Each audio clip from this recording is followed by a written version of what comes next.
আমি ব্যাপারী হলো সিয়াম। সিয়াম চিদারি করে টেবা শুনে আমার বিষয় হইব না। বুঝলেন না আপনি? আর সিয়ামের লাগে তুই যাবি এয়ারপোর্টে যাবি আমার লোকজন আছে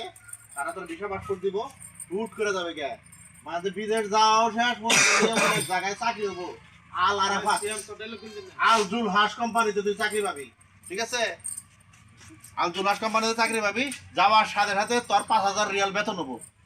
এইগুলা আবল তাবল কথা কইয়া ওর কাছ থেকে টাকা পয়সা নিয়ে জমানোর নাম জিব্রাল এই যে আমার জীবনে কোনো পেছন ফিরে নাই মানে পুরা অ্যাক্সেস তুই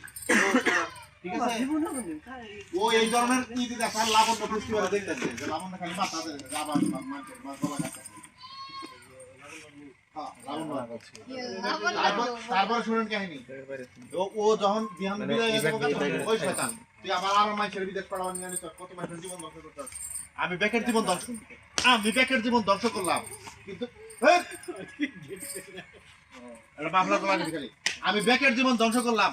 এই চুপ পারানির পোল্লা আমি কিন্তু ক্যাচকা চাইতেছি বুঝো না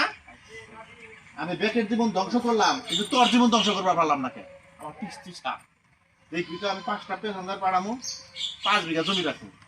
তুই তো আমার পিছন থেকে করতেছিস না হয়তো তোর একটা জবো করবো এইভাবে টাকা না করে এই তর্কটা ধ্যান দেওয়ার পরে 102.5 মিনিট যাবো ভাই আর হচ্ছে গেট আপ কি এদিকে কি আমি বিয়ে শাড়ি করব গেট আপ একটু বিয়ে শাড়ি করব কি করে ভালো মতো ভালো মতো যাও না কত টাকা আমি বিয়ে শাড়ি করব বিয়ের শাড়ি না বেশ বেশ ভালোই একটা কুচিতা শাড়ি বিয়ে হবে তোমার অনেকদিন আগে গেছে কুচিতা সুন্দর একটা শাড়ি করো দিহারুইন করো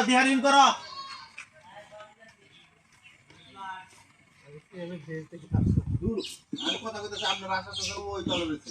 ওটা বললাম আমি বুঝাইতেছি তালাই না